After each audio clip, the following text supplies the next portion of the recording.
Suwardi Suryaningrat lahir di Yogyakarta pada 2 Mei 1889.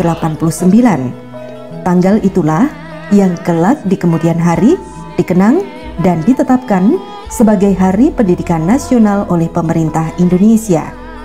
Ia berasal dari keluarga Keraton Puro Pakualaman Yogyakarta. Suwardi merupakan cucu dari Sri Pakualam ketiga. Ayahnya bernama KPH Suryaningrat. Dari pihak ibu, Raden Ayu Sandia ini merupakan keturunan Nyai Ageng Serang yang kalau dirunut silsilahnya akan sampai pada Sunan Kalijaga. Suwardi kecil mendapatkan pendidikan agama dari berbagai pesantren yang diasuh oleh Kiai Haji Abdurrahman, seorang kiai dari Kalasan. Selain itu, ia juga pernah satu perguruan dengan Raden Ajeng Kartini, Kiai Haji Ahmad Dahlan, Kiai Haji Hashim Asy'ari, dan Ki Ageng Suryo Mentaraman di bawah asuhan Mbah Soleh Darat dari Semarang. Pendidikan formalnya ia dapatkan di Europese Lagere School yang menggunakan bahasa Belanda sebagai pengantarnya. Pada tahun 1924, majalah Hindia Putra berganti nama menjadi Indonesia Menggugat. Pergantian tersebut menunjukkan kian radikalnya perjuangan kaum nasionalis Indonesia di Belanda. Perjuangan Ki Hajar demi menegakkan kedaulatan negerinya tidak hanya melalui jalur pers dan politik, melainkan juga dalam bidang pendidikan. Itulah seruan yang disarankan istrinya kepada Ki Hajar, dan ia menerima saran tersebut. Hingga kemudian Ki Hajar belajar di Lagere Onderwijs atau sekolah profesi guru. Melalui sekolah itu, Ki Hajar mulai banyak mengerti seluk-beluk dunia pendidikan, sehingga ia menerima sertifikat guru dari sekolah tersebut. Saya ditangkap oleh polisi karena pada suatu rapat umum saya didakwa menghina Hof, yaitu Mahkamah Agung dari Belanda. Ki Hajar Dewantoro sepulang dari Den Haag negeri Belanda, tepatnya tahun 1919, dengan akta tinggi guru, tetap aktif berpolitik dan dipenjara lagi di Rumah Tahanan Pekalongan, Jawa Tengah. Bersamaan itu, Nyi Hajar melahirkan putri ketiga dengan pendarahan hebat. Ki Hajar Dewantoro pun diizinkan menengok rumah sakit. Nyi Hajar Dewantoro berpesan, "Ingatlah Kang Mas, janjimu kepada Kiai Haji Ahmad Dahlan untuk mendirikan perguruan. Tinggalkan politik dan mari kita mendidik kaum pribumi yang sangat membutuhkan pendidikan. Manfaatkan waktu, Allah yang akan mengatur semuanya."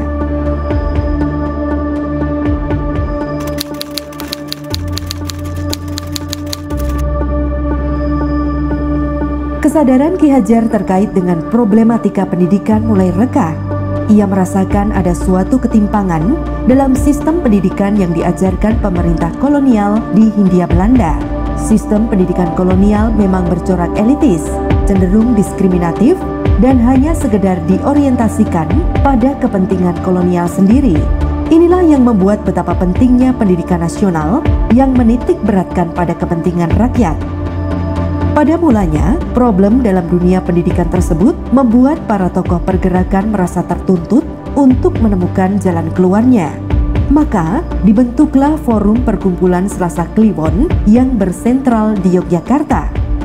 Visi utama yang diusung forum ini tergambar dalam semboyannya: memayu hayuning sariro, memayu hayuning bongso, memayu hayuning manungso, atau melindungi keselamatan diri, keselamatan bangsa, dan keselamatan manusia. Maka di titik ini sudah jelas bahwa Forum Perkumpulan Selasa Kliwon berlandaskan pada nasionalisme. Beberapa lama kemudian, Ki Hajar sebagai salah satu anggota forum tersebut mendirikan Perguruan Taman Siswa pada tanggal 3 Juli 1922 sebagai bentuk aktualisasi dari pendidikan nasional. Suatu pendidikan yang lebih menitik beratkan pada kepentingan rakyat pribumi. Inilah bentuk tandingan terhadap pendidikan ala kolonial. Proses pendidikannya mengaplikasikan sistem Among, sebuah sistem pendidikan yang menekankan pada terpenuhinya dua tujuan luhur. Pertama, kemerdekaan menjadi ihwal substansial yang harus dicapai agar bisa hidup berdikari dan berdaulat. Kedua, kodrat alam harus menjadi syarat untuk menopang kehidupan dan sebagai sarana untuk memajukan bangsa sendiri. Untuk itu, perjalanan historis Taman Siswa dalam mendidik rakyat pribumi menunjukkan bahwa diperlukan ketulusan dan pengabdian tanpa pamrih untuk mencerdaskan generasi bangsa. Untuk itu, para pejuang Taman Siswa harus memiliki nyali untuk hidup sederhana. Karena, seperti yang ditekankan Ki Hajar, bahwa para pendidik Taman Siswa harus berani terjun di tengah-tengah masyarakat, hidup berbaur, dan merasakan getirnya hidup yang dialami masyarakat dan mendorongnya ke arah kemajuan. Inilah makna substantif pendidikan, yakni memanusiakan manusia dan menjadikannya sebagai diri yang merdeka. Bagi Ki Hajar, pendidikan bermakna tumbuhnya jiwa raga dan berkembangnya lahir batin. Artinya, dimensi ragawi dan rohani harus berwujud dalam kesatuan jiwa dan raga. Pada bagian lain, Ki Hajar mengatakan bahwa pendidikan adalah tuntunan di dalam hidup tumbuhnya anak-anak. Adapun maksudnya pendidikan, yaitu menuntun segala kekuatan kodrat yang ada pada anak-anak itu, agar mereka sebagai manusia dan sebagai anggota masyarakat dapatlah mencapai keselamatan dan kebahagiaan yang setinggi-tingginya.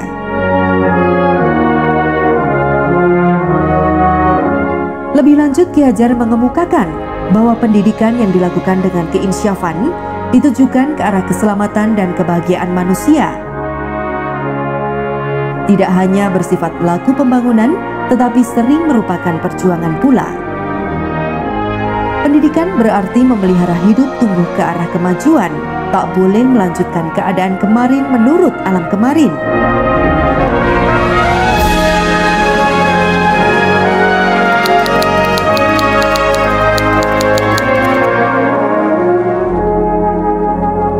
Pendidikan adalah usaha kebudayaan berasaskan peradaban, yakni memajukan hidup agar mempertinggi derajat kemanusiaan.